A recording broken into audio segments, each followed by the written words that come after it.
जय हिंद मेरे जाबाज योद्धाओं। आप सभी जो खास करके मुझसे जुड़े हैं उन सभी का एक प्लान है, एक माइंडसेट है कि हमें भविष्य में वर्दी पहनकर भारत माता की सेवा करना है। लगभग आरडीए में मोस्टली अधिक से अधिक 75% बच्चे वही जुड़ते हैं।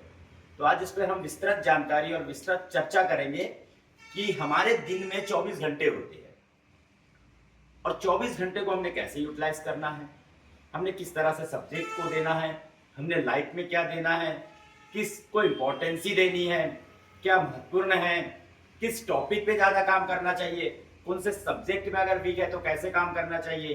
तो ये सब कुछ इंपॉर्टेंट होने वाला है इस 90 मिनट के वीडियो के दौरान।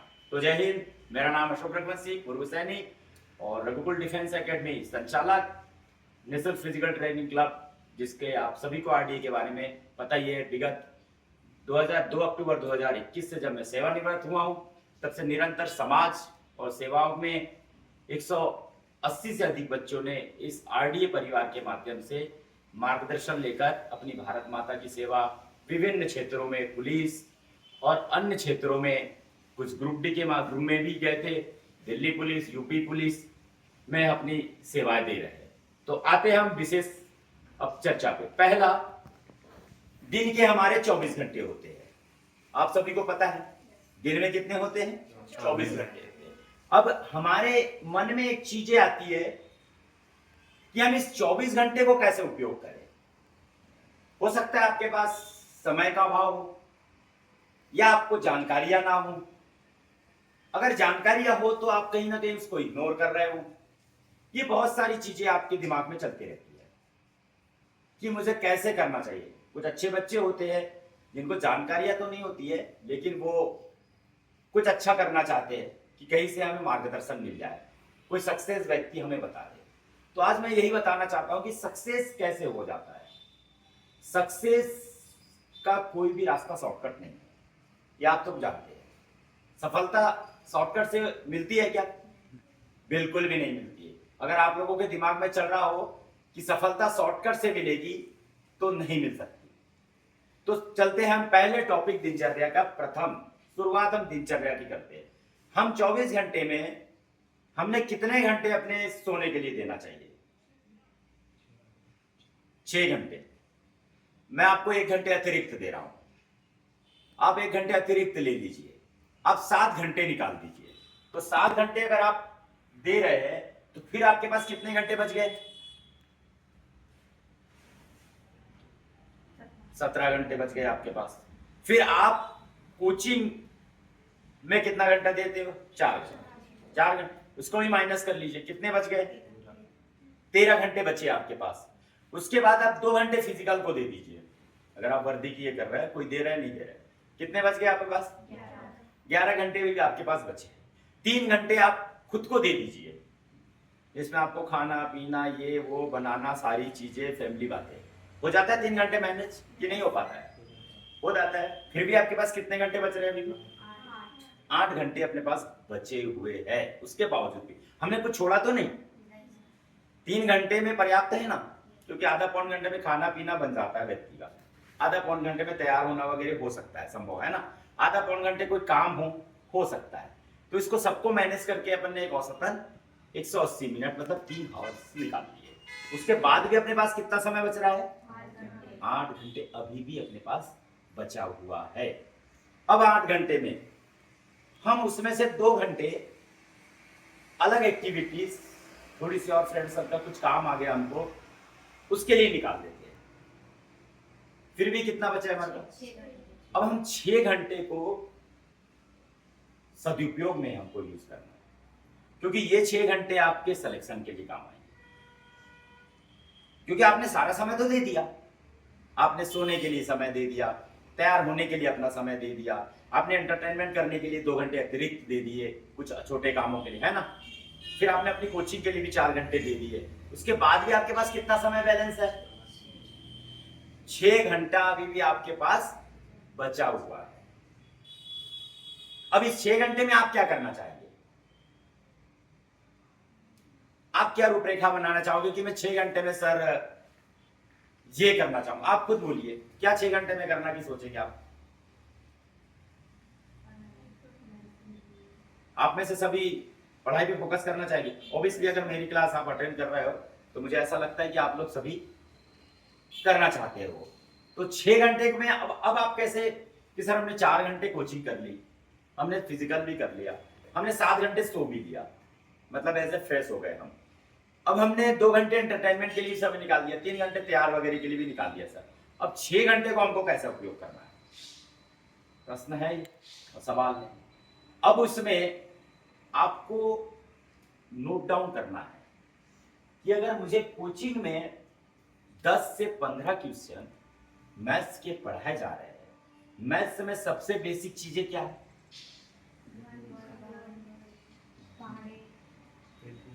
कैलकुलेशन।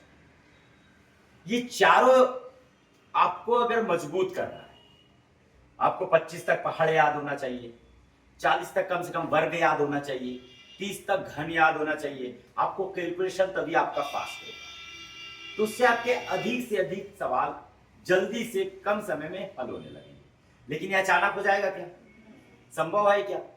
तो आपको ये 6 घंटे में अपना प्लान बनाना है कि अगर सर ने मुझे पढ़ाया है, आज इन 10 क्वेश्चनों को पढ़ाया है, तो इन 10 क्वेश्चन को नहीं बनने के पीछे क्या कारण है? सर ने तो मुझे समझाया था, है ना, मुझे क्यों नहीं बन रहे? खुद से सवाल पूछना है, क्यों नहीं बन रहे? उसका कोई शॉर्टकट कंटेंट हो वो लो, कहीं से मिल रही ट्रिक वो लो, कैसे बनेंगे उसका उपयोग करो, किस तरह से मैं उसको सही यूज में कर सकता हूँ, कैसे पढ़ सकता हूँ, कैसे कहाँ से ला सकती हूँ, इस बारे में आपको विचार करना है। अगर आप सोचेंगे कि आज हमें वर्ग के क्वेश्चन हुए, सर ने पूरे बता दिए वर्ग के, आपको ये 10 क्वेश्चन है, इसके रिलेटेड आपको क्वेश्चन बनाने हैं। तो आपका दायित्व बनता है कि 10 क्वेश्चन के 20 क्वेश्चन बना के देखना। आप में से सवाल उसके नहीं बन रहे हैं तो उसका कुछ तरीका देखो, आजकल यूट्यूब पे उसके कंटेंट डले हुए हैं, वहां से निकाल कर देखो। कुछ अगर टेलीग्राम से आपको उसके माध्यम से कुछ मिल रहा है शॉर्टकट, वो देखो। फिर नहीं मिल रहा है, हमारे ग्रुप में डालने की कोशिश करो कि ये सवाल मैंने करके देखा, ये मुझसे नहीं हुआ, किसी से बन रहा है क्या?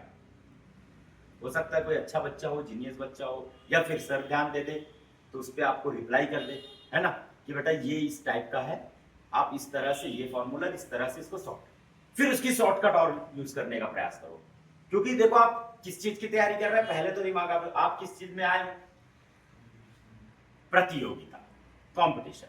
और कंपटीशन क्या है, यहां पर सब लोगों को सफलता नहीं मिलती है। एक औसतन एवरेज है कि अगर 100 बच्चे कंपटीशन के बारे में सोचते हैं तो बड़ी मुश्किल से 5 से 10 बच्चे फाइनली सफल हो पाते हैं।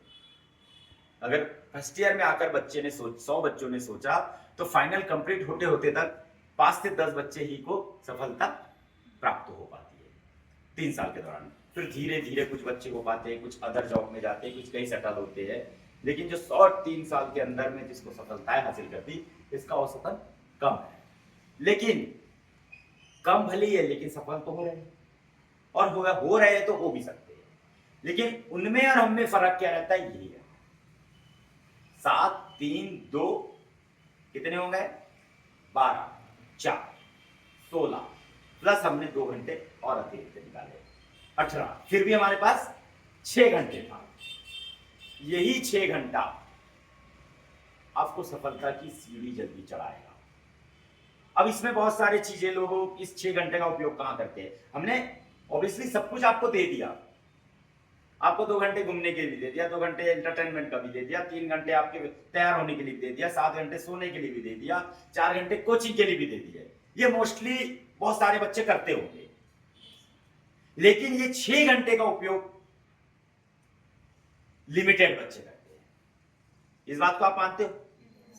18 घंटे का जो समय काल है वो लगभग बच्चा शायद मेरे ख्याल से पर्याप्त कोशिश करता होगा, करता ही होगा।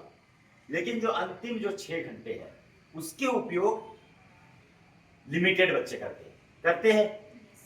अब यही तो सफलता का सबसे बड़ा ब्रह्मास्त्र है कि ये जो 6 घंटे का दुरुपयोग हो रहा है, अब उसका उपयोग लोग कैसे कर रहे हैं?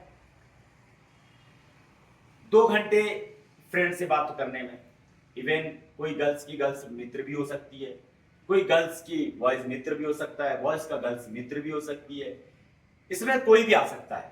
उस 2 घंटे में कोई एफबी चला रहा है, कोई इंस्टाग्राम चला रहा है, कोई रील्स बना रहा है, किसी के देखने में लगा रहा है समय, ये एवरेज निकलता है ना।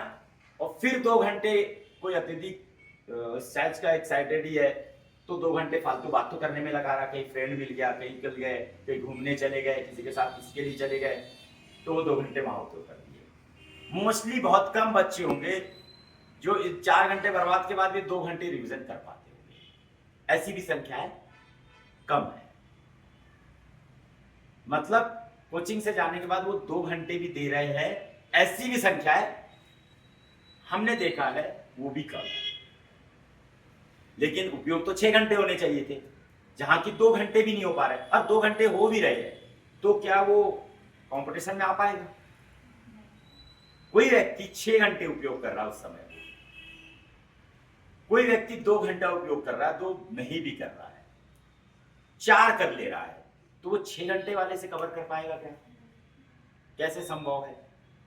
अगर कोई कंटिन्यू आप प्रैक्टिस कर रहा है रनिंग के लिए, वो जूनियर से है, वो धीरे धीरे उठते उठते आ रहा है और वो निरंतर है, और कोई 5:30 की टाइमिंग आकर उसने रनिंग करना छोड़ दिया है, और कोई 6.5 मिनट 7 मिनट वाला बच्चा उस 3 महीने उसने छोड़े के दौरान पे 7.5 मिनट से धीरे धीरे धीरे धीरे घटकर 5:30 से अंदर 5:20 तक टाइमिंग पे आ गया। तो जो 3 महीने पहले जिस बच्चे ने छोड़ा था, क्या वो 5:30 टाइमिंग रहेगी उसकी मेंटेन? रह सकती है क्या? संभव नहीं है। 3 महीने से उसने प्रयास अभ्यास नहीं किया, उसको रिकवर आने के लिए 15 से 1 महीने लगे वापस। लेकिन उससे जो बहुत दूर था कॉम्पिटिटर,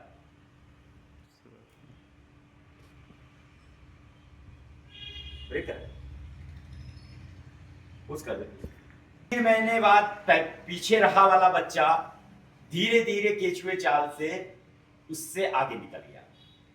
अब वो 3 महीने बाद फिर बोलेगा यार 3 महीने बाद एग्जाम आने वाला है, तैयारी में शुरू कर देता हूं अब।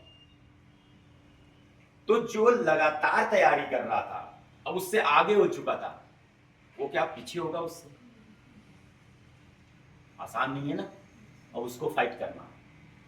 अब पता चला कि 5 लोग उससे अच्छे वाले पीछे हो गए, और वो 5 जो पीछे थे वो आगे हो गए। तो ये निरंतरता, उस बच्चे की पहली भर्ती उसकी अंतिम भर्ती है। देखिए फॉर एग्जाम्पल दे रहा हूं मैं एग्जाम्पल्स की, ऐसा हुआ है और ऐसा होता है। अगर आप कंटिन्यू कुछ कंटेंट को पढ़ रहे हो, आपने देखा कि मैंने एग्जाम निकालने में 70% पे मैं पहुंच गई थी, लेकिन लिस्ट 72, 73, 75 पे गई है,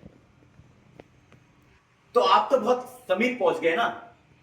लोग तो 60 पे भी नहीं पहुंच पाए, लोग तो 55 भी नहीं पहुंच पाए, लोग तो 50 भी नहीं पहुंच पाए, तो उनको तो अगले बार के लिए बहुत मेहनत करनी पड़ेगी। लेकिन आपको 70 से 75 जाने के लिए ज्यादा मेहनत करने की जरूरत पड़ेगी क्या? लेकिन गलतियां वही होती है जो मैंने एग्जाम्पल दिया 5:30। आप 70 पहुंच चुके थे, आपके दिमाग में क्या आया कि अब भर्ती आएगी 1-2 साल बाद आएगी, और जब फॉर्म निकलेंगे तब मैं दोबारा प्रयास करना शुरू करूंगी, है ना। तो 70 से घटकर उसका एवरेज 50, 60, 55 पे पहुंच जाता है। और जो 55 वाला व्यक्ति था वो बोले नहीं यार मुझे और मेहनत करने की जरूरत है, तो 55 वाला भर्ती के 6 महीने पहले तक की अपन बात करें, वो 55 वाला कहां पहुंच जाएगा? 70। 70 वाला कहां आ जाएगा? 1 साल गेप करके 50, 55 जाएगा, उल्टा हो जाएगा। अब वो 55 वाला 6 महीने में, लास्ट के 6 महीने में वो 70 वाले को क्रॉस कर पाएगा क्या? आसान नहीं है ना, क्योंकि उसके कॉम्पिटिटर उससे आगे निकल चुके हैं, और वो 70 से 75, 80 तक पहुंचेंगे, तो ये बड़ी मुश्किल से फिर 70 से 70, 72 पे पहुंच पाएगा। फिर इसके साथ वही स्थिति बनेगी कि अब मैंने वही गलती। आप इससे साफ समझ रहे हो कि अगर हमने किसी लक्ष्य को हासिल करने के लिए एक टारगेट बना लिया है, तो जब तक अपना लक्ष्य हासिल नहीं हो जाता है, हमें क्या करना है? आराम नहीं तो आप उस लक्ष्य के बारे में सोचिए ही मत। आप सोचना बंद कर दीजिए कि मैंने इस लक्ष्य को पाना है। अगर पाना है तो जब तक नहीं मिल जाता दीवानगी रहनी चाहिए। पाना है तो पाना है, नो डाउट, इसमें कोई अर्थ नहीं होगा। हार को स्वीकार करना सीखिए। नेक्स्ट आपका टॉपिक है, हार को स्वीकार करना सीखिए। क्या कमी रह गई उसे देखिए और उसमें सुधार करके आगे बढ़िए। यही अच्छे स्टूडेंट की खूबियां होती है। अब हम सोचते हैं नहीं, मैंने तो बहुत पढ़ाई की थी, मैंने तो बहुत मेहनत की, तो वो ऐसा हो गया, वो तो ऐसे क्वेश्चन आ गए, वो तो वहां से आ गया, वो तो उसका सरल आ गया। दैट्स, ये होता है। बोलते हैं ना कई छात्र, मेरा तो कठिन आ गया था, मेरा तो कठिन आ गया था, मैं तो गलत लाइन में लग गया था, तो मेरा पेज खराब हो। ये सब जो एक्सक्यूजेस, ये आपको नहीं करना। आपको पता है कि ऐसा होता है। आपको पता है कि नॉर्मलाइजेशन में अगर एग्जाम दे रहे हैं तो वहां नॉर्मलाइजेशन होता है, कोई शिफ्ट टफ भी आ जाती है, कोई सरल भी आती है। ये आपको अंडरस्टूड हो, आपको तैयारी करने से पहले ये चीजें पता होती है। तो ये तो आपको से पता थी कि ऐसा होता है, तो उसके बाद एक्सक्यूजेस क्यों देना? ये स्वभाव में नहीं होना चाहिए। स्वभाव में आपकी ये होना चाहिए कि मुझे सब कुछ पता था कि अगर 100 के बीच में दौड़ेंगे तो कभी 5 को भी एक्सीलेंट ले सकते हैं, कभी 10 को भी ले सकते हैं, किसी में 20 को भी ले सकते हैं, ऐसा हो सकता है। लेकिन मेरा दिमाग, मेरा टारगेट उन 5 के अंदर में रहना है। मेरी प्रिपरेशन वो 5 के अंदर वाली रहना चाहिए, ना कि ले सकते हैं वाली में। 10 ले सकते हैं, 15 ले सकते हैं, 20 ले सकते हैं। भाई ले सकते वाले में रहोगे तो हो सकता नहीं लिए। नॉर्मलाइजेशन में आपके जैसे एग्जाम कोई सरल शिफ्ट आ गई, लेकिन आपको टफ शिफ्ट के हिसाब से तैयारी करना है। आपको प्रीवियस ईयर के निकालने की सबसे कठिन शिफ्ट कौन सी, और जब आप निकालोगे तो आप समझ जाओगे। एमपी पुलिस हो गया, एसएससी जीडीज हो गई, दिल्ली पुलिस हो गया, ग्रुप डी हो गया, रेलवेज के और भी हो गए एग्जाम्स हो गया, एसएससी हो गया, सीएचएसएल हो गए, ये एग्जाम कैसे ले रहे हैं, ये क्या पूछ रहे हैं, क्या लेवल का पूछ रहे हैं, ये उससे आपको अनुभव मिलता है। उसको समझोगे, उसको जानोगे, किस चैप्टर से कितने आ रहे हैं, किस तरह के एग्जाम्स में आ रहा है, क्या लिया जा रहा है, लेटेस्ट में क्या चल रहा है, कितना हमारा जीएस से आ रहा है, कितना साइंस से आ रहा है, कितना हमारा करंट से आ रहा है, कितना मैथ्स से और मैथ्स के कौन से टॉपिक से आ रहा है, कितना रीजनिंग आ रहा है, कितने रीजनिंग के कौन से टॉपिक से आ रहा है। ये जब 5, 7, 10 साल का आप अध्ययन करोगे तो आपको उसका पता चलेगा, आपको महसूस होगा कि एग्जाम्स तो यहां से पूछे जा रहे हैं। तो ये 6 घंटा का जो समय है, जिसमें लोग 2 घंटे दूसरे की चुगलियां करने में, दूसरे की बातें, पहली बात तो किसी की बात करने के लिए आपके पास फिजूल का समय होने ही चाहिए। छात्र जीवन में बहुत इंपॉर्टेंट चीज है। आपने उसको इग्नोर करना शुरू कर दिया, आपने उसको कह दिया कि नहीं, चाहे कोई कुछ भी कर रहा हो, मुझे उसकी चर्चाएं नहीं करनी, क्योंकि मुझे लगता है कि उसकी आवश्यकता भी नहीं है। आपका अपना जीवन है, किसी का अपना जीवन है, वो कैसे जी रहा है, वो जिसको जिससे प्रॉब्लम है उससे बात करें। अगर आपको मुझसे प्रॉब्लम है तो आप मुझसे बात करोगे, मुझे आपसे प्रॉब्लम है तो मैं आपसे बात करूंगा, इससे इसको प्रॉब्लम है, ये इससे बात करेंगे, इसको इससे, तो ये इससे बात करें। लेकिन हम आप क्यों करें, हमें क्या मतलब है? और कभी कभी क्या सुनी हुई बातें सही भी नहीं होती। आपने इससे सुनी, इससे सुनी, इससे उससे सुनी, और उससे सुनी। इसने इसको थोड़ी बताई, इसने उसको थोड़ी और ज्यादा बता दी, इसने उसको थोड़ी ज्यादा बता दी। वो फैलते फैलते बात इतनी की इतनी हो जाती, फिर आपके पास आती। तो मैंने बोला मैंने तो उसको ऐसा नहीं बताया, तो आपको बताना ही क्यों है, आपको बोलना ही क्यों है, आपके पास समय ही क्यों है? जिसका मैटर भैया जो निपटे, हमारे पास निवेदन है कि समय नहीं है। हाँ, आप क्या मदद चाह रहे हो, मेरे लायक कुछ मदद हो तो मैं कर सकता हूं। क्या मदद? मेरे लेवल की जो मदद है, मेरी जानकारी में कोई आपकी मदद कर देगा तो 5-10 मिनट उसमें इन्वेस्टमेंट करिए। जैसे किसी को ब्लड लग रहा, किसी को कुछ प्रॉब्लम हो रही है, कहीं ऐसा लगता है आपको कि आपके कॉल करने से मैं पहचान का हूं और कोई पहचान का, वहां पहचान के से आपको संपर्क करने से उसकी मदद हो सकती है, तो उसमें आपको इंटरेस्ट होना चाहिए। क्योंकि देखने वाला तो है, आपके पास जो आग कैमरा आपके जो ऊपर वाले का लगा है, वो लगा कि आप पे कितनी इंसानियत है, आपका अपना समय कहां यूज कर रहे हैं। सबकी व्यक्तिगत लाइफ है, जिंदगी है, कैसे जी रहा है, लेकिन हम जैसे लोगों का काम है कि उसे सही मार्ग पे लाना।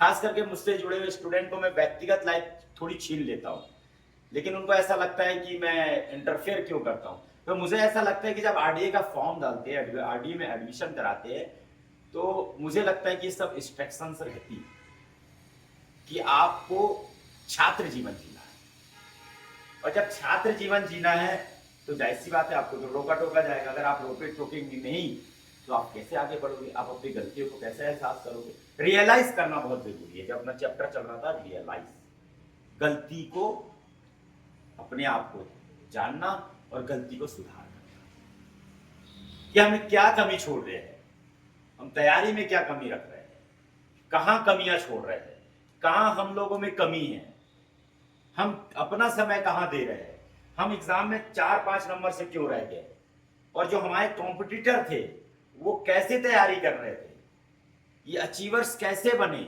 और कितने समय में अचीवर बने, इनको कितना समय लगा, 1 साल, 2 साल, 3 साल, 4 साल, 5 साल, है ना, किसी को ज्यादा भी समय लग जाता है। वैसे तो मुझे लगता है कंपटीशन प्रतियोगिता 1 से 3 वर्ष, उससे अधिक समय देने की आवश्यकता नहीं है। हमारे हिसाब से अगर चल रहे हो तो 1 वर्ष, 2 वर्ष से अधिक 3 वर्ष, मतलब 12th पास अगर बच्चा आता है तो उसको ग्रेजुएशन कंप्लीट होने से पहले अगर वो चाह ले तो कहीं ना कहीं वो जॉब में 100% लग सकता है। पहले फिर दूसरी बात, खास करके मेरे जो फॉलोअर्स है और मुझसे खास करके जो जुड़े, एवरेज बच्चे, एवरेज मानकर चलो कि एक औसतन अगर मानते हैं अपन तो 45 से 70 के बीच के बच्चे अधिक जुड़े हैं। आप में से बैठे इसमें 70 प्लस किसका परसेंट है 12वीं में? किसी का नहीं। तो एक वही 60 प्लस तो है। तो ये एवरेज जो अपने पास बच्चे रहते हैं, तो ये उनका सेक्टर जो आपने चूज किया है, फोर्सेस की जॉब हो गई, 12th लेवल के एग्जाम्स हो गए, ये आपके लिए बेस्ट है। लेकिन आपको निकालने के लिए निरंतर, मैंने आपको जो बताया कि 6 घंटे, 7, 3, 2, 2, 4 छोड़ने के बाद जो बचे हैं 6, वो बहुत इंपॉर्टेंट है। आप उस चीज को समझ भी पा रहे हो कि क्यों इंपॉर्टेंट है। अब हम नहीं करते हैं तो भी मैंने आपको बताया 6 घंटे का यूटिलाइज हमें कैसा करना है। 4 घंटे की सपोज दैट हम क्लास लगाकर करें। अभी हमें पता चल रहा है कि मैथ्स में संख्या पद्धति या कुछ भी वर्ग या फिर औसत चल रहा है ना, कुछ भी चल रहा है। फॉर एग्जाम्पल अपन एक चैप्टर से मान लेते हैं, सर ने उसके 10 क्वेश्चन आपको कट करवाए। आपने एक टारगेट बनाना चाहिए, एक नोट्स बनाना चाहिए कि जो सर ने 10 क्वेश्चन कराए हैं, तो सर के 10 क्वेश्चन को मुझे समझना अत्यंत आवश्यक है। इनमें जो नहीं बन रहे हैं, जो मुझे क्लास में बैठकर मैंने देखे थे नहीं बन रहे, पूछने की आदत है, झिझक निकालिए अपने आप को। नहीं बन रहा है तो सर, मैंने आपको बताया कुछ परसों के दिन क्लास ली थी, क्लास में थे ना आप सब, तो जब तक कंप्लीट नहीं हो जा रहा था अंतिम बच्चे का, आपने नोटिस किया होगा, एक अपन ने सवाल दिया था, जब तक लास्ट का बच्चा नहीं बता रहा था तो मैं बार बार पूछ रहा था, हर एक स्टूडेंट से पूछ रहा था क्या क्लियर है या नहीं है। तो सारी चीजें को कैसे सब्जेक्ट को अपन रेडी नाउ स्टार्ट। तो हमने मैथ्स जैसे ले लिए कि 10 पूछने की आदत है, झिझक होनी नहीं चाहिए। अपन ने जैसे क्लासेस ली थी, लास्ट के जब तक कंप्लीट नहीं हुआ था, एक नया बच्चा आया उस दिन, वो सवाल बताने लग गया था कि सर मेरे भी समझ में आ गया, मैं भी खड़ा होकर अब बोर्ड पे कर दूंगा, और 2-3 ने कर भी। आप पूछोगे तो सर लोगों को उत्साह बनता है, क्योंकि टीचर सोचता है कि मैं इस बोर्ड पे खड़ा होना, यहाँ पर खड़ा होकर पढ़ाना कोई नॉर्मल व्यक्ति तो पढ़ाता नहीं है। जिसके पास अनुभव है उस सब्जेक्ट का, वो एज ए एक्सपर्ट उस चीज को आपको देता है। तो आपका भी फर्ज बनता है कि एज ए मेरे ट्यूटर्स, मेरे सब्जेक्ट के अपने टीचर से उसके बारे में पूछना, ये आपका भी दायित्व बनता है। क्योंकि जब आप नहीं पूछोगे तो कहीं ना कहीं टीचर को भी नहीं पता चलता है। टीचर को ऐसा आभास हो जाता है, हाँ भाई सबको बन गया, तो हमारी आदत होती है ना, हाँ सर। फिर जाके उधर बाद में घुसुर घुसुर करेंगे, अरे मेरे को तो ये बने ही नहीं, बता कैसे हुआ। ये हमारी आदत है कि नहीं?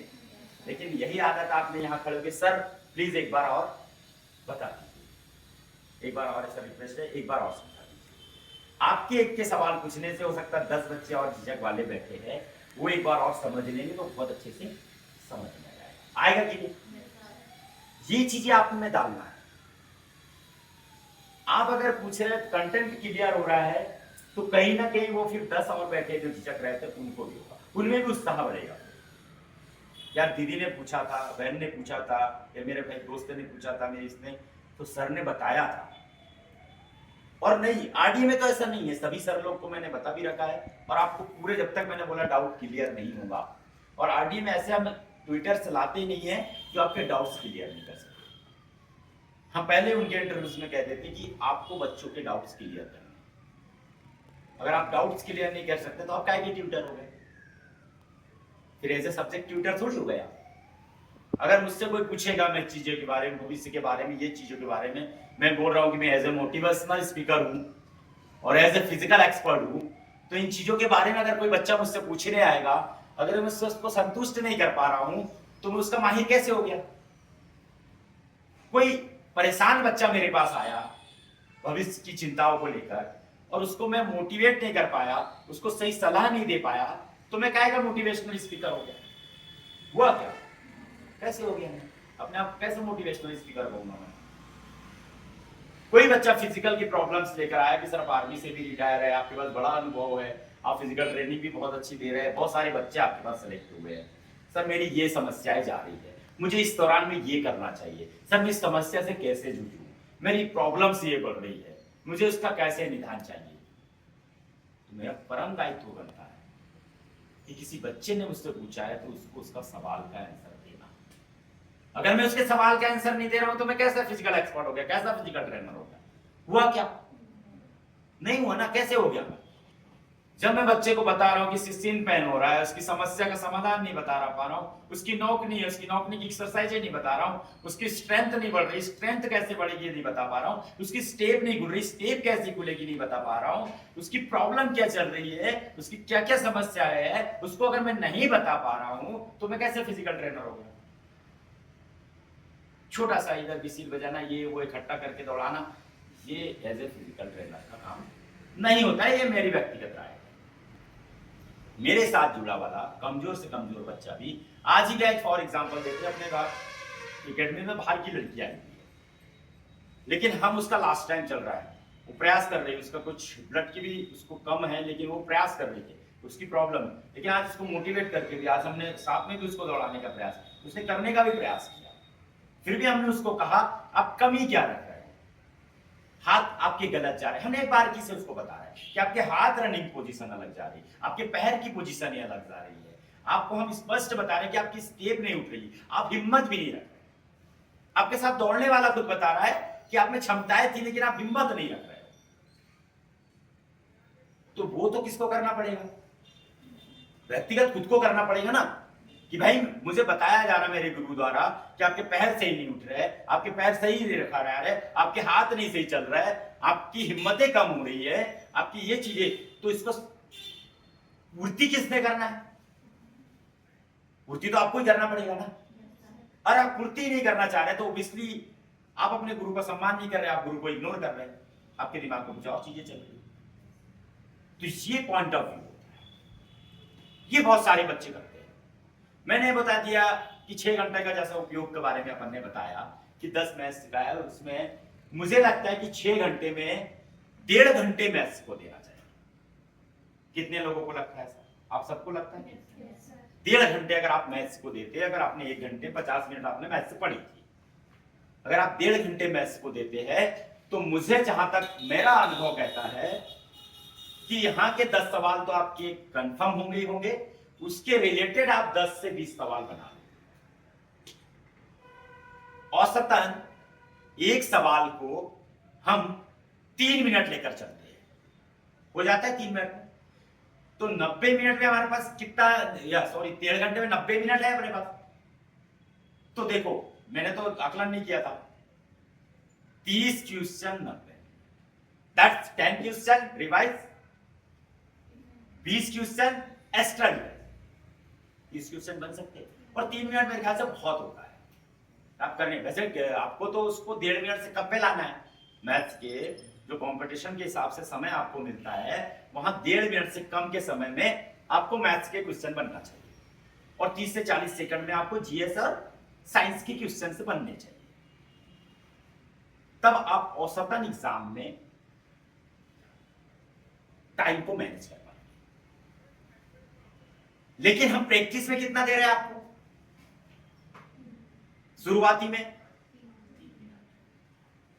नहीं दे सकते क्या? 30 क्वेश्चन नहीं कर सकते क्या? और अगर आपने 30 क्वेश्चन कर दिए तो जो सर ने 10 क्वेश्चन जो चैप्टर्स के बताए थे वो आपके कंफ्यूज रह सकते हैं क्या? क्योंकि आपके पास 3 मिनट में सब कुछ है, करके देखना, सपोर्ट लेना, ये सारी चीज शामिल हो गई 3 मिनट। बिल्कुल कर सकते आप, कर सकते कि नहीं? उसके बाद आप बढ़िया से 5 से 10 मिनट की रिकवरी हो। फ्रेश जरूरी होता है, फ्रेश होना। आपने एक सब्जेक्ट पढ़ा, 5 मिनट फ्रेश हो, कोई अच्छा मित्र है, कोई फ्रेंड अच्छी है, कोई बढ़िया आपका दोस्त है, या फिर कुछ अच्छे कुछ मैसेज आए होंगे, हमने ऑडियो के डले, कुछ अच्छी चीजें आई है 1-2 मिनट का, जिससे कुछ मोटिवेशन हो जाए, कुछ धार्मिक चीजें अच्छी देखने को मिल जाए, जिससे हमको माइंड भी अच्छा फ्रेश हो जाए। 5 से 7-10 मिनट का एक हल्का रिकवरी ब्रेक लेना चाहिए, जिससे हमारा माइंड जो है वो अच्छा काम करने लगता है, खुद से नॉर्मल स्ट्रेस नहीं करना है, तनाव नहीं। जब आप 90 मिनट के बाद सेल्फ स्टडी के बाद उठोगे तो आपको ऐसा लगना चाहिए कि हाँ मैंने आज 25-30 क्वेश्चन बढ़िया किए हैं। एक्साइटमेंट से रहना चाहिए कि हाँ आज का वर्क मैंने कंप्लीट कर लिया है। अब मैं जीके पे जाऊंगी, अब मैं जीएस पढ़ूंगी, जनरल साइंस, मतलब उसमें मुझे आज पढ़ाए गए थे 15 से ये चैप्टर पढ़ाया गया था, इसका साम्राज्य पढ़ाया गया था, या भूगोल पढ़ाया गया था, इतिहास पढ़ाया गया था, हिस्ट्री पढ़ाई गई थी, या कोई भी एक चैप्टर जो आपको पढ़ाया गया था, और उस पर मैं जाऊंगी, ये जाऊंगा, है ना? अब मुझे इसके लिए कितना समय देना चाहिए प्रतिदिन? जीके को ऐसा लगता है मुझे कि 1 घंटा तो आपको ये इसको देना चाहिए कि नहीं? उसी में आपको करंट अफेयर भी देखना है। करंट अफेयर्स देखने के लिए मैगजीन, न्यूज़पेपर, या फिर आजकल करंट अफेयर्स आती है, उसकी डेट डाटा से, तो 15 मिनट आपको किसको देना है? करंट अफेयर को देना ही देना है, उसको पढ़ना है, उसको रिवाइज करना है। फिर बचे 45 मिनट में हमने बोला था कि 30 से 40 सेकंड में एक जीके का क्वेश्चन कंप्लीट करना है, लेकिन हम प्रैक्टिस सेशन में उसको 2 मिनट लेकर चले, 3 गुना लेकर चल रहे हैं, यहाँ 1 मिनट से, है ना, चल रहे ना, 2 मिनट हमको लेना है, उसको याद करेंगे, 2-3 बार रिवाइज करेंगे, उसको अच्छे से पढ़ेंगे कंटेंट को, है ना, तो हमको 2 मिनट लेना है। फिर भी हम यहाँ कितना कर ले रहे हैं? 45 मिनट में 20 मिनिमम क्वेश्चन करते हैं, जो आपको पढ़ाए गए थे वो तो याद कर ही दे रहे हैं, उसके बाद अतिरिक्त भी आप 20 क्वेश्चन आपको हो जाएंगे। 20 प्रैक्टिस के और 20 इसके, कितने हो गए आपके तैयार क्वेश्चन? अभी तक हमारे 40 क्वेश्चन रेडी हो गए, 10 हमारे करंट अफेयर के, 10 क्वेश्चन के आसपास औसतन प्रतिदिन हमारा करंट अफेयर निकलता है, अगर आपने नोटिस किया होगा। कितने क्वेश्चन हमारे हो गए तैयार? 50 क्वेश्चन हमारे तैयार। अभी भी हमारे पास 1.5 घंटा 80 मिनट लगभग औसतन, और 5 मिनट का इसमें ब्रेक ले लोगे, फिर 75 मिनट आपके पास बचे हुए हैं, और 75 मिनट में आपको जीएस और साइंस कंप्लीट करना है, सॉरी रीजनिंग और साइंस। तो रीजनिंग भले सरल एक ये है, लेकिन उसको भी 30 मिनट आपको देना पड़ेगा। ये 75 मिनट में आपको दोनों सब्जेक्ट को देना है। रीजनिंग 30 मिनट में आप औसतन 15 क्वेश्चन उसके लिए कर लोगे, 10 से 15, है ना? तो आपके कितने क्वेश्चन हो गए? 65। ये आपके अतिरिक्त है, यहां से पढ़ाए जा रहे हैं, फिर आपके पास 45 मिनट का जीएस बचा है, आपकी बायो चल रही, केमिस्ट्री चल रही है, फिजिक्स चल रही है, उसके भी औसतन हम मान लो 20-25 क्वेश्चन मान लो, उसके भी कर सकते हैं। एक एवरेज क्वेश्चन आप 80 क्वेश्चन को मान लो, मान लिया हमने 80 क्वेश्चन हमने उस 6 घंटे के दौरान तैयार कर लिए, मानते हो इस चीज को आप? अब आपने सोचा कि मैं महीने में 4 दिन मुझे सब रेस्ट करना है, मतलब पढ़ाई से थोड़ी दूरी बनाना है, ये करना है, थोड़ा एंजॉयमेंट करना है, थोड़ा सा माइंड को फ्रेश करना है। मैं हफ्ते में 6 दिन दूंगी, एक दिन पूरा फुल रेस्ट और थोड़ा इंटरटेनमेंट करूंगी। तो फिर महीने में अपने पास कितने दिन होते हैं? 30 दिन। तो हमने 4 दिन क्या कर दिए? 4 दिन हमने रेस्ट कर लिया, ये कर लिया। फिर अपने पास कितने दिन बच रहे हैं? 26 दिन। 26 दिन बच रहे हैं। 26 इंटू 24 करो,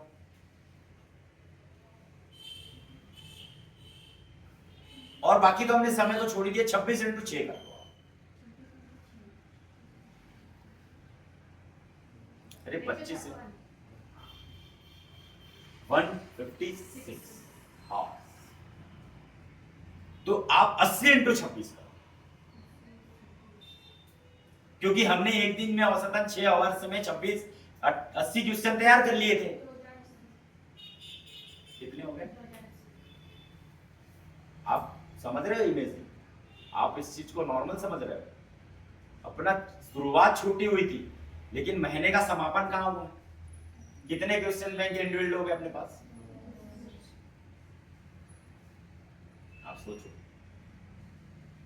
एक छोटी सी ट्रिक का सही उपयोग, 2000 क्वेश्चन प्रति मंथ तैयार आपके पास हो गए। औसतन एक माने तो 6 महीने में आपके पास कितना बैंक तैयार हो जाएगा? 12,000 होना चाहिए, लेकिन हम घटाकर उसको 10,000 कर देते हैं। कोई छुट्टी आ गई, कोई और एक्स्ट्रा ही आ गया। तो कंपटीशन के लिए 10,000 क्वेश्चन का बैंक तैयार करना मेरे हिसाब से 12th लेवल के एग्जाम निकालने के लिए पर्याप्त। और 6 महीने में आपका कंप्लीटली कोर्स भी हो जाता है। फिर भी आपके पास 6 महीने बचे हैं उन्हीं क्वेश्चनों के लिए दोबारा रिविजन करने के लिए, उन्हें देखने के लिए, पर्टिकुलर समझने के लिए, उनको रिवाइज करने के लिए, फिर आपके पिछले 5, 7, 10 साल में पूछे गए प्रश्नों का आकलन करने के लिए समय है ना आपके पास, है कि नहीं? मतलब मैंने 1 साल का आपका टारगेट लिया कि 1 साल में आपको कैसे तैयार होना है, तो कहीं ना कहीं आप 1 साल में वो 5 साल की तैयारी करने वाले की बराबर है। जहां हमने 2 घंटे का उदाहरण दिया, कोई व्यक्ति 2 घंटे पढ़ रहा है तो बड़े मुश्किल से 15-20 क्वेश्चन तैयार कर रहा है, तो 26 दिन में वो बड़ी मुश्किल से 500 क्वेश्चन तैयार कर रहा है, तो बड़ी मुश्किल से वो 6 महीने में 3000 क्वेश्चन तैयार कर रहा है। इवन आपके अगर आपके सामने वो आधा भी तैयार नहीं कर पा रहा है, अपने आप को कर पा रहा है क्या? तो ऐसी इस तरह से वो 5 साल भी तैयारी कर रहा है, तो वो 10,000 क्वेश्चन पे पहुंच ही नहीं पा रहा है 5 साल में भी, कि निरंतर उसने उस लेवल पे काम किया है। पहुंच पा रहा है क्या? कंपटीशन है क्या? बिल्कुल भी नहीं। आप मेरी भावनाओं को समझने का प्रयास करो। प्रतियोगिता नहीं है। अगर प्रतियोगिता होती तो जैसे बड़े सिविल सर्विसेज के एग्जाम्स देते हैं, जहां एक लिमिटेड सीट के लिए लाखों लोग फॉर्म भरते हैं, आईएएस, आईपीएस, आईएफएस 1000 भी नहीं बनते पूरे वर्ष, लेकिन लाखों फॉर्म भरते और बड़ी कंटेंट और बड़े ईमानदारी के साथ वो मेहनत करते हैं उसमें, लाखों मेहनत, हजारों। लेकिन आपको मैं एक बहुत छोटा टारगेट दे रहा हूं कि जहां 7 घंटे आपको सोना भी है, 3 घंटे आपको तैयार होने के लिए समय देना भी है, 2 घंटे आपको कुछ अदर काम के लिए भी देना है ना, 10, 12 और फिर 2 घंटे आपको और किसी चीज के लिए दे देना है, 4 घंटे आपको कोचिंग के लिए भी दे देना है। उसके बाद भी आपके पास कितना घंटा बच रहा है? उस 6 घंटे को हमें सदुपयोग दे देना। लेकिन आपसे अधिक वो इस ईमानदारी के साथ 8 घंटे तैयारी करते हैं, फिर भी सफलताएं नहीं मिलती। और मैं तो आपको 6 घंटे में की बात कर रहा हूं, और ये 6 घंटे आपकी निरंतरता 102 साल में अगर आपका भविष्य नहीं बदल दिया तो मैं इसी जगह पर हूं, आप मुझसे आकर मिलना कि सर मैंने आपने जिस तरह से मुझे बताया था, पूरे समर्पण के साथ, पूरे अपने एकाग्र मन के साथ, पूरे ब्रह्मचर्य का पालन करने के साथ साथ मैंने इसका पालन किया सर। मैं ना मेरी वाणी विचार और न कार्य से मैं किसी को आहत पहुंचाया, न मेरी सोच से मैंने अपने आप को अपवित्र किया, मतलब किसी भी चीज को नहीं। मैं अपना छात्र जीवन है जो उसको पूरी तरह से निभाया, और आने वाले पिछले 1-2 साल से और सर मैं सफल नहीं हो पाई और सफल नहीं हो पाया। मेडिकल इश्यूज बन सकता है, लेकिन रिटर्न और फिजिकल निकालने की अपन जो बात कर रहे हैं कि मैं नहीं निकाल रहा। मुझे तो नहीं लगता मेरे रिकॉर्डेड में कि ऐसा कोई बच्चा है, और अगर आप नए बच्चे जुड़े हो, अगर ऐसा आप लोगों के साथ होगा तो जरूर बताइए, क्योंकि मुझे ऐसा लगता है कि बच्चों में अनुशासन की बहुत ज्यादा कमी है, अपने लक्ष्य के लिए की दीवान। एक छोटा आज एक बच्चा मुझे मिला, उसने बोला कि सर मेरे मम्मी पापा तो खेती में मजदूरी करते हैं, काम करते हैं। मैंने बोला बेटा आप क्या सोचकर शहर में आए? बोले सर मुझे कुछ करना है। तो बेटा करना है तो कैसे करना है? सर तैयारी करना है, ऐसे करना है। सर आप बताओगे वैसे हम करेंगे। उसका दिमाग तो कह रहा है अभी कि आप सर बताओगे ऐसा करना है, तो अब इस वीडियो के माध्यम से मैं बता ही तो रहा हूं, या आप लोगों को बैठे हुए उसको बता ही तो रहा हूं मैं कि आपको ऐसा करना है कि 5 बजे अब हम 24 आवर्स को कैसे यूटिलाइज करें। यहां के शेड्यूल के हिसाब से मैं आपको बता दूं, 5:30 पे फिजिकल क्लासेस शुरू होती है, आपको 4:45 पे उठना है। आपने 5:30 पे क्लासेस गए, 7 o'clock तक क्लासेस की, 7:15, 20 तक, 7:30 तक आपने वापस आ गए, है ना। आपने तैयारी की, 9 बजे तक आप कोचिंग आ गए, 1 बजे तक आपने कोचिंग अटेंड की, फिर 2 बजे तक आपने लंच ब्रेक किया। हमने 7:30 से 5:30 से 7:30 जो समय दिया था, 1 घंटा हमने पहले उठे उसको दिया, 1.5 घंटा हमने बाद में 7:30 के बाद इसको दिया, तैयार होने के लिए दिया। 2.5 घंटे हमारे कंप्लीट, 2-2.25 घंटे हमारे कंप्लीट हो गया। 1 घंटे हमने लंच ब्रेक को दिया, पौन घंटे दे सकते, 1 घंटे तो ज्यादा हो जाएगा, हमने 3 घंटे कंप्लीट दे दिए। 2 घंटे हमने अतिरिक्त एक्टिविटी निकाली, उसमें शाम को खाना पीना ये हुए अदर एक्टिविटीज में हमने शाम को दे दिए, 2 से 3 घंटे। 2 बजे के बाद हमारे पास जो 8 बजे का समय है, इसी दौरान में उनको उपयोग करना है। 8 बजे तक आपने उपयोग किया, 8 से 9, 10 तक आप, पौने 10 तक, 10 तक आप आराम से खाना भी बना सकते हो, थोड़ा एंटरटेनमेंट भी कर सकते हो, ये भी चीजें कर सकते हो, बहुत सफिशिएंट पर्याप्त समय होता है। लेकिन आपको कंप्लीटली कमिटेड होना चाहिए कि 10 बजे मुझे किसी भी हालत में सोना है, नहीं सोना है तो मैं 4:45 बजे उठ पाऊंगा, और तब तक इतना सोऊंगी कम से कम, तब तक तो मैं, मेरा माइंड फ्रेश रहेगा, माइंड चलेगा, मैं वर्क कर पाऊंगी, अगले दिन के लिए फ्रेश हो पाऊंगी। प्री से आगे की तैयारी, कल क्या करना है आज वो आपको पता होना चाहिए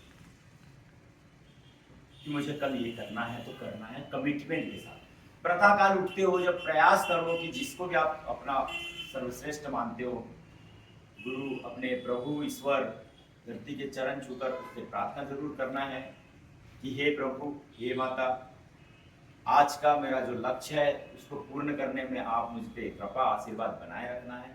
पूरे मन तन मन धन समर्पण से मैं रात्रि जब 10 बजे विश्राम के लिए आऊं या आऊंगी या आऊंगा, तो मुझे खुद पे गर्व महसूस होना चाहिए कि आज का मेरा जो लक्ष्य था उसको मैं पूरा कर पाई हूं, कर पाया। ये सब चीजें किससे पूछना है आपने? खुद से, क्योंकि खुद से सवाल जब करने लग जाओगे तभी आप आगे बढ़ पाओगे।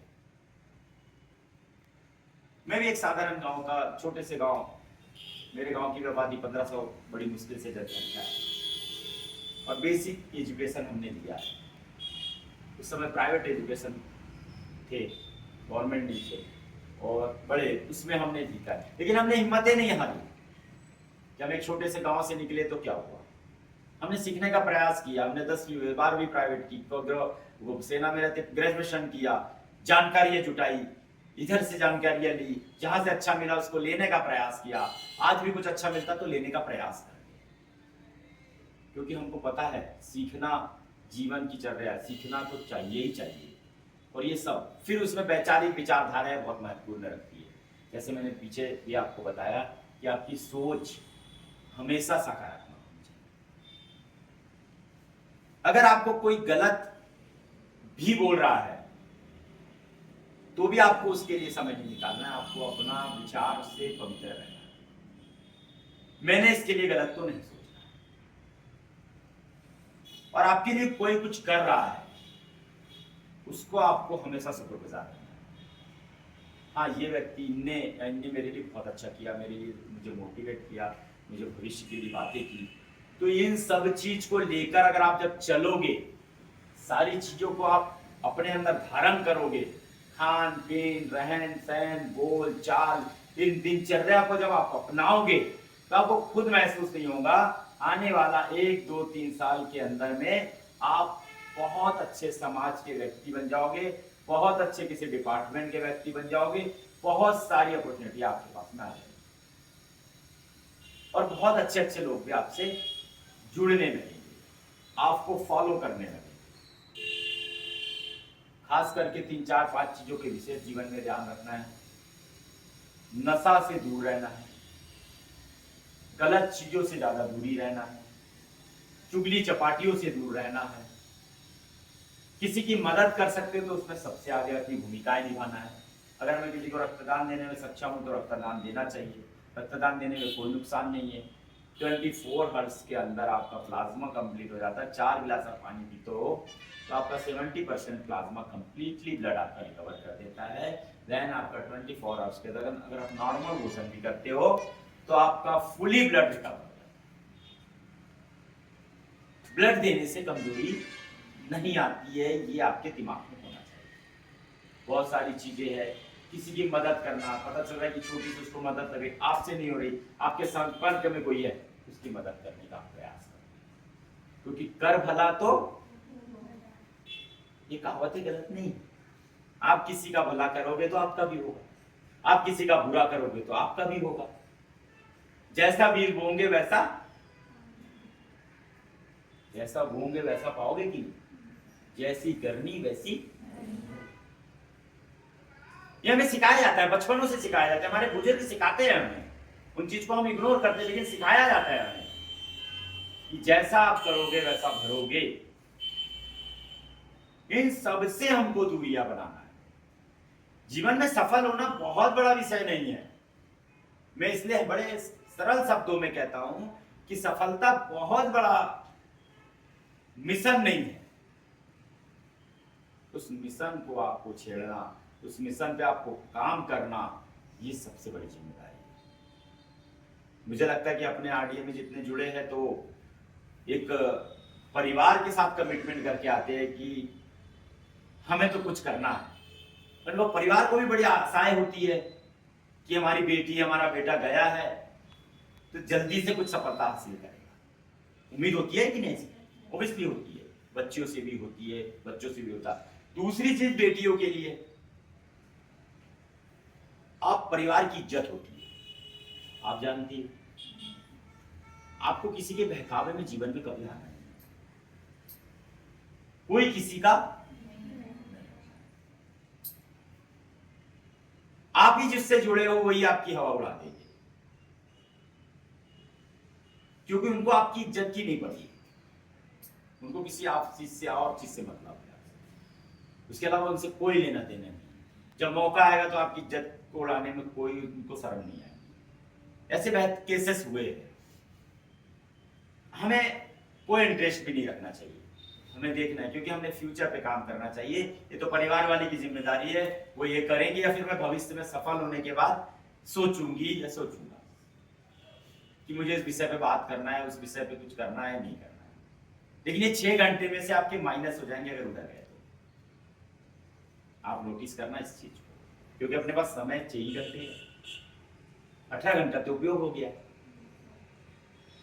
वो 6 घंटे में ही आपने किसी को समय देना है तो उसी 6 घंटे के दौरान दोगे आप, तो आप पीछे आ जाओगे।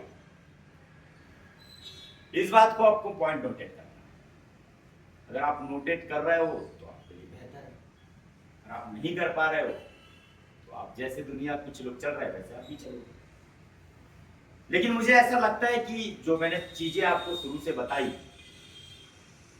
उसमें बहुत सारी चीजें आपको, मुझे लगता है कि कुछ फायदा तो हुआ होगा कि नहीं हुआ। आपके दिमाग में मैं क्या चाह रहा हूं और आपसे कंपटीशन क्या चाह रहा है, मतलब आपसे प्रतियोगिता क्या चाह रही है, वही चीजें मैंने आपसे बताई है। मैंने आपसे और कुछ अदर चीजें नहीं बताई। आपको प्रतियोगिता एग्जाम निकालने में किस चीज के लिए लॉयल होना है, किस चीज के लिए ईमानदार रहना है, वही चीजें मैंने आपसे शेयर की। अगर आप उसके प्रति ईमानदार है तो आपको ईमानदारी का परिणाम भी मिलने वाला है, ये आप सोचिए। कष्ट होगा, शुरू में दुख दर्द होगा, तकलीफ होगी, दर्द होगा, कठिनाइयां जाएगी, नींदें आएगी, परेशानियां जाएगी, बहुत सारी दिक्कतें आने लगी। कभी कभी मन ऐसा बोलेगा क्यों पढ़े इतना, कैसा क्या है, मन टूटेगा, डिमोटिवेट होंगे, एक आधा एग्जाम फेल हो जाएंगे तो मोरल डाउन हो जाएगा। गलती अगर रियलाइज नहीं करोगे, नहीं मैं एग्जाम फेल हुई हूँ, मतलब मुझे क्या टारगेट था 75, 70, 65 पे पहुंच पाए, मतलब मैंने कमी रखी है मेरे कॉम्पिटिटर से। सीटें वहां पे एक फॉर एग्जांपल हम कर देते हैं कि एमपी पुलिस आने वाली है, 7,500 वैकेंसीज निकलने वाली है, औसतन 6.5 लाख लोग, 7 लाख लोग उसमें फॉर्म भरेंगे, तो 90 से 100 बच्चों में एक वैकेंसी आनी है। तो ये तो माइंडसेट आपका क्लियर होना चाहिए कि अगर 7.5 लाख लोग अगर फॉर्म भर रहे हैं तो 7,40,000, 7,42,500 लोगों को जॉब नहीं मिलने वाली। ये आपका माइंडसेट क्लियर है, रहना चाहिए कि नहीं? नहीं मिलने वाली है। वैकेंसी की घोषणा हो चुकी है, 7,500 रिक्त पदों की इस बार मध्य प्रदेश पुलिस में भर्ती होना है। और एवरेज देखा जाए तो 6.5 से 7.5 8 लाख तक के फॉर्म इस वैकेंसी के लिए अप्लाई होते हैं। तो 7,42,500 लोगों को ये जॉब नहीं मिलने वाली है फाइनल सिलेक्शन का, ये तय।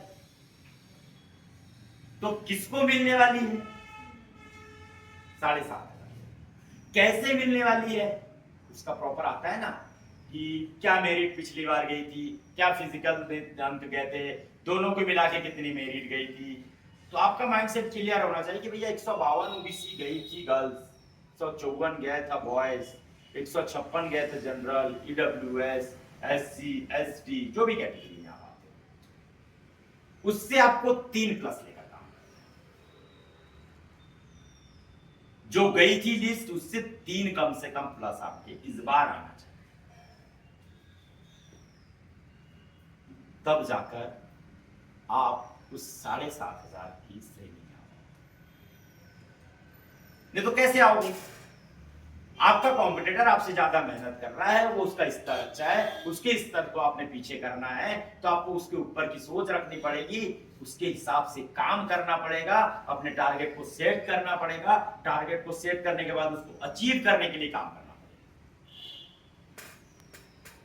पड़ेगा। एक 100 मीटर का 9 मिनट 58 सेकंड विश्व का रिकॉर्ड है, इसका हुसैन बोल्ट जमाइका। तो 2008 के ओलंपिक में हुसैन बोल्ट ने अगर के ये रिकॉर्ड बनाया था, अचानक बना दिया था क्या? कहानियां पढ़ रही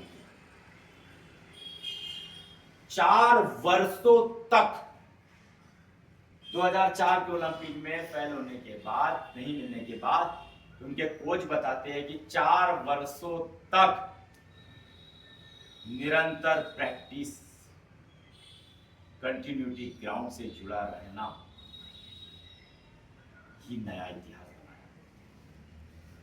आपको पता होना चाहिए माइक्रो से भी उनमें मेडल्स चले जाते हैं। सेकंड्स नहीं, पल्स नहीं, माइक्रो से भी मेडल्स चले जाते हैं। तो कितनी प्रैक्टिस लगती है। तो आप सोचकर देखिए, जब ऐसा लक्ष्य बनाया जाता है, किसी बच्चे अगर कोई बनाएगा कि मुझे विश्व रिकॉर्ड तोड़ना है, 100 मीटर का विश्व का रिकॉर्ड तोड़ना है यूसेन बोल्ट का, तो उसको डांट 5 9 55 56 की प्रिपरेशन तो करनी पड़ेगी। ऐसे तो टूटेगा नहीं कि वो 10 सेकंड में आ रहा है तो टूट जाएगा नहीं। कैसे टूटेगा? वो तो संभव ही नहीं है। उसको तो 9 56 55 की, लेकिन वो 9 55 56 के लिए इसको मेहनत करनी, उसको एक एक पॉइंट के लिए, पल्स के लिए मेहनत करनी पड़ेगी। अपने आप को फिट रखना पड़ेगा, अपने आप को मोटिवेट रखना पड़ेगा, अपनी फिटनेस का लेवल अच्छा रखना पड़ेगा, अपनी सोच को अच्छा रखना पड़ेगा, अपनी डाइट को अच्छा रखना पड़ेगा, अपने गुरुओं के प्रति सम्मान रखना पड़ेगा, अपने गुरुओं से चीजों को सीखना पड़ेगा। मैं कंटिन्यूटी से कर पा रहा हूं कि नहीं कर पाना पड़ेगा। इंटरनेशनल अंतरराष्ट्रीय खिलाड़ी होते हैं, उनके कोचेस भी होते हैं, आपने देखा होगा। विराट कोहली को क्या कोच की जरूरत है? वो तो एक अंतरराष्ट्रीय प्लेयर है, लेकिन फिर भी कोच होते हैं उनके, होते कि नहीं? क्यों होते हैं कोच? क्योंकि मैं अपना वर्कआउट जो सेट है वो कर पा रहा हूं या नहीं कर पा रहा हूं। अगर आज मैंने प्री वर्कआउट लिया था ये 1.5 घंटे का, वो मैं कर पा रहा हूं कि नहीं कर पा रहा हूं? तो मेरे कोच साहब जो बैठे हैं वो देखेंगे, पॉइंटेड नोटेट करेंगे कि विराट आज आपने ये काम नहीं किया,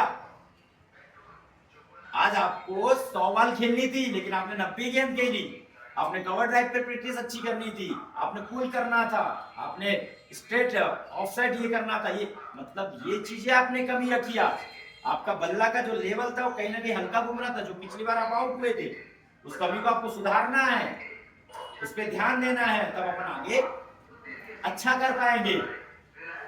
तो कोई आपको कमी बताने वाला अत्यंत आवश्यक है। कोई गुरु का धर्म अपने छात्रों को गलत दिशा में नहीं जाने देना और उनको सही गाइड करना, उनको सही मार्ग पर लेकर जाना, ये गुरु का कर्तव्य होता है। अच्छा गुरु तभी तो कहलाएगा। यहां अगर 45 मिनट पढ़ाकर चले जाने से गुरु थोड़ी बन जाएंगे। गुरु और शिष्यों का जब तक तालमेल नहीं बनेगा, गुरु शिष्यों का जब तक आई कांटेक्ट नहीं होगा, जब तक शिष्य गुरु को डरना थोड़ा सा कम नहीं करेगा, तब तक शिष्य सीख पाएगा क्या? मैं अपने आप को हमेशा बोलता हूं अपने छात्रों के लिए कि आप, मैं सख्त गुरु जरूर हूं, लेकिन आपकी जानकारी के लिए कोई भी चीज पूछोगे उसमें मैं कभी नहीं आपको बोलूंगा, और मैं बोलता भी नहीं। मुझे बहुत खुशी फील होती है, क्योंकि आप तो जुड़े ही मुझसे पूछने के लिए हो ना, आप तो जुड़े ही मुझसे सीखने के लिए हो ना। अगर आप सीखे हुए थे तो क्यों जुड़ते हैं मुझसे? क्यों जुड़ते हैं हमसे? सीखते क्या? आपको तो यहाँ से सीखना ही है, हमारा परम कर्तव्य है आपको सिखाना, लेकिन हमको सिखाने से पहले खुद को जाना पड़ेगा। आज तो बड़ी मुश्किल से 10-12 संख्या आने वाली थी, आज भी हमने ग्राउंड नहीं जाना चाहिए था, लेकिन मैंने सुबह उठकर से मैसेज डाल दिया कि आज भी फिजिकल क्लासेस है और मैं ग्राउंड में आऊंगा। हम ग्राउंड में गए भी, भले 10 लड़की आई 5 लड़के आए, लेकिन हमें फर्क नहीं है। हमें 100-200 आते तो भी वही स्तर से कराया, और पूछ लो आज जो गए थे उनसे, हमने आज उसी स्तर से काम किया उसी स्तर से। हमको कोई फर्क नहीं पड़ता, क्योंकि हमें तो काम करना है। ईमानदारी से हमारे साथ 2 बच्चे भी जुड़े हैं, तो उनको सही हमें सलाह, ये गुरु का, ईमानदार गुरु का दायित्व। बहुत सारे लोग अपना कर्तव्य नहीं निभाते हैं, क्योंकि कई बच्चे 12वीं पास होकर जाते, बताते कि सरों ने हमें ये नहीं बताया पूरी, लेकिन 9th क्लास से मुझे लगता है कि बच्चे की काउंसलिंग हो जानी चाहिए। 11th आते आते उसको माइंडसेट क्लियर हो जाना चाहिए कि वो किस फील्ड में जा रहा है, डॉक्टर बन रहा है, नर्स बन रहा है, पुलिस में जाना है, आर्मी में जाना है, किसी डिपार्टमेंट में जाना है। ऑब्वियसली इस स्कूल की काउंसलिंग ये हो जानी चाहिए। एक अच्छा गुरु होगा तो जरूर उसे गाइड करके 12th पास होने के बाद उसको गाइड करके, बहुत महत्वपूर्ण जिम्मेदारियां होती है गुरु की। गुरु बनना कोई नॉर्मल बात नहीं होती। गुरु तो अपने स्थान पे रहता है, उसके आगे अपने शिष्यों को कहां तक लेकर पहुंचा देता है। बहुत सारी चीजों को ध्यान देना पड़ता है। कई गुरु अपना कर्तव्य नहीं निभाते, निभाना चाहिए उनको, लेकिन कई शिष्य भी, बहुत सारे शिष्य अपना कर्तव्य नहीं निभाते। तो जब गुरु और शिष्यों का तालमेल बनेगा तो इतिहास रचेगा। और हम बैतूल में मैदान में इसीलिए कि बैतूल एक दिन नया इतिहास बनाए, नया कीर्तिमान बनाए। एजुकेशन के मामले में, स्पोर्ट्स के मामले में, और जहां पर खेल और शिक्षा दोनों एक साथ में प्रतिभा अभी एक साथ में हमारी प्रतिभा बढ़ने लगेगी, तो समय दूर नहीं है जब हमारे क्षेत्र के बच्चे भी भारत को रिप्रेजेंट नहीं करेंगे। ऐसा वो समय आ सकता है, लेकिन वो समय लाने के लिए मेरे साथ ही नहीं, हम सबको एक संकल्प के साथ मिशन पे काम करना। करेंगे कि नहीं? करना चाहिए कि नहीं? किसके लिए कर रहे हैं आप सब लोग? आप लोगों को तो खुद के लिए करना है, हमें आप लोगों के लिए काम करना है। हमें आप लोगों के लिए इसलिए काम करना है कि आप हमसे छोटे हो, हमारे क्षेत्र के हो, और हमें ऐसा लगता है कि हमने सब कुछ कर लिया है, अब समाज को देना है, हमारे क्षेत्र के युवाओं को देना है।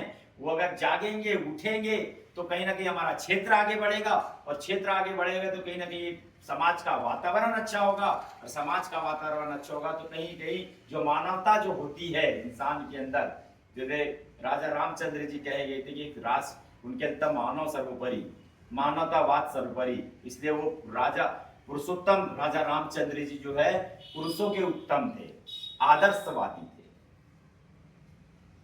चाहे कोई सबरी हो, चाहे लक्ष्मण हो, उनकी दृष्टि में सबरी ने अगर सही किया है, लक्ष्मण ने गलत किया है, तो सबरी भी उनके लिए इंपॉर्टेंट थी, लक्ष्मण उनके लिए इंपॉर्टेंट है। और ये सब चीजें कब आती है? जब आप ईमानदारी से ग्राउंड में काम करते हो, आपको आकलन करने की क्षमताएं होती है, आप में सही गलत को जानने की क्षमता आती है, आप स्वाभिमानी बनते हो, क्योंकि आप सब सीख चुके हो, और सीखने के बाद आप सक्षम हो चुके हो, और सक्षम होने के बाद तभी आप स्वाभिमानी बनोगे। दूसरों पे आश्रित, फ्री की चीजें मिल जाना, फ्री का किसी से सपोर्ट ले लेना, ये भी चीजें गलत होती है। हम देखते कहीं चुनाव में, कहीं भी चीजों में 500 रुपए, 1000 रुपए लोग लेकर बिक जा रहे हैं। कैसे समाज आगे बढ़ेगी? आपको स्वतंत्र अधिकार दिया गया है कि आपके पास 4 कैंडिडेट है, तो किसे आपको चुनना है, समाज में कौन अच्छा काम कर सकता है, समाज के लिए सोच कौन अच्छी रखता है, समाज के लिए सोचता कौन सा व्यक्ति अच्छा है, समाज में एक विचारधारा के साथ युवा पीढ़ी को कौन आगे बढ़ा सकता है। तो कब संभव होगा? जब आप अच्छा एजुकेशन, जब आप अच्छी पढ़ाई करोगे। मतलब शिक्षा वो शेरनी का दूध है, शिक्षा वो शेरनी का दूध है, जो पिएगा वो दहाड़ेगा। याद, शिक्षा सर्वोपरि है। जिस व्यक्ति में शिक्षा आ गई, वो व्यक्ति सबके ऊपर है, हर चीज। तो मेरी नजर में, मैं अपने प्रयास में, मैं आपको बता भी देना चाहता हूं कि मैं तो अभी, हमारा मिशन बैतूल के घर घर से वर्दीधारी का संकल्प है, हर बच्चा स्वाभिमानी बने, हर बच्चा भारत माता के लिए एक नया संकल्प ले, अपनी समाज के लिए संकल्प ले, तब जाकर वो क्षेत्र को आगे बढ़ाएंगे। तो मुझे विश्वास है कि मेरी क्लासेस में आप लोग, और जो भी मेरा ये वीडियो के माध्यम से भी जो मुझे देखेंगे, सुनेंगे, मुझे विश्वास है कि आप लोगों में परिवर्तन आएगा, नया संकल्प आएगा, नया जोश आएगा। ऐसी बहुत इंपॉर्टेंट चीजें मैं आपको भविष्य के लिए बताता रहूंगा। और जिनको जुड़ना है, एक अनुशासन के साथ तैयारी करना है, आप RDA सुपर 50 में अपना एडमिशन कराइए। हमने RDA सुपर 30 भी एक लॉन्च किया है। RDA सुपर 30 का मतलब है कि आपको जो हम ये बताया जा रहा है शेड्यूल, ए प्लान, उसका पूरा ईमानदारी से पालन करने का लिख कर देना रहेगा। तो आपका RDA सुपर 30 मतलब आपका फिजिकल फ्री रहेगा, कोचिंग फ्री रहेगी, आपकी लाइब्रेरी फ्री रहेगी, आपको सारी सुविधाएं जो है, ये तीनों जो है वो फ्री में मिलेगी। उसके लिए आपको कुछ चार्जेस पे नहीं करना पड़ेगा, बस आपको नियमावली का पालन करना पड़ेगा। जब आप सफल होंगे तो इस संस्थान के लिए, आपकी तरह बच्चे के लिए आपको सहयोग करना रहेगा। तो आर्थिक स्थिति भी आपकी जुनून के बीच में ना आए, ऐसा RDA सुपर 30 ने एक योजना बनाई। तो हमारी सबको शुभकामनाएं हैं। मेरी बातों से अच्छा लगा जरूर फॉलो करें, शेयर करें, ताकि आगामी हम बहुत अच्छी चीजें आपको दे सके, और बहुत अच्छे कंटेंट पे आपके बात कर सकते हैं। कहाँ कमियां रह रही, कोई कमेंट्स करके मुझे भी बताएं। बहुत सारी चीजें आप लोग भी बता सकते हैं, व्यक्तिगत भी मुझे बात कर सकते हैं, मुझसे मिल सकते हैं। मैं यहीं पर रहता हूँ लगभग दिन भर, तो मुझसे मुलाकात कर सकते हैं। हम भविष्य में, हम किसी की बारे में नहीं कहेंगे, लेकिन मुझसे जुड़ा हुआ हर व्यक्ति को बहुत सर्वश्रेष्ठ बनाना हमारा उद्देश्य है और उस उद्देश्य के साथ हम निरंतर काम करेंगे। जय हिंद, जय भारत, धन्यवाद।